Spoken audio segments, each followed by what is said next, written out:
Hi, everybody. Right now, there are American troops serving in harm's way and standing sentry around the world. They're veterans who've served honorably in times of war and peace, and often came home bearing the invisible and visible wounds of war. They may not speak the loudest about their patriotism. They let their actions do that. And the right time to think of these men and women and thank them for their service and sacrifice is every day of the year. Memorial Day, which we'll observe Monday, is different. It's the day we remember those who never made it home, those who never had the chance to take off the uniform and be honored as a veteran. It's the day we stop to reflect with gratitude on the sacrifice of generations who made us more prosperous and free, and to think of the loved ones they left behind. Remembering them, searing their stories and their contributions into our collective memory, that's an awesome responsibility. It's one that all of us share as citizens. As Commander-in-Chief, I have no more solemn obligation than leading our men and women in uniform, making sure they have what they need to succeed, making sure we only send them into harm's way when it's absolutely necessary. And if they make the ultimate sacrifice, if they give their very lives, we have to do more than honor their memory. We have to be there for their families.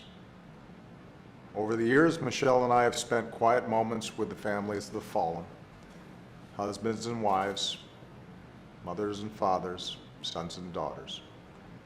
They've shared their pain, but also their pride in the sacrifices their loved ones made under our proud flag. It's up to the rest of us to live our lives in a way that's worthy of these sacrifices. The idea to set aside a Memorial Day each year didn't come from our government.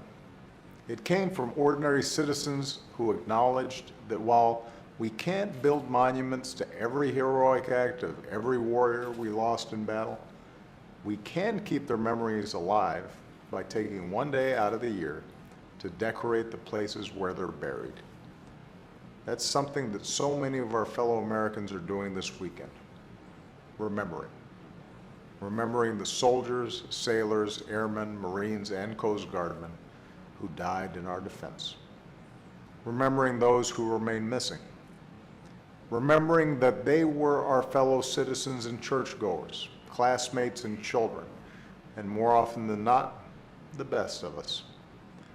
So this Memorial Weekend, I hope you'll join me in acts of remembrance. Lay a flower or plant a flag at a fallen hero's final resting place.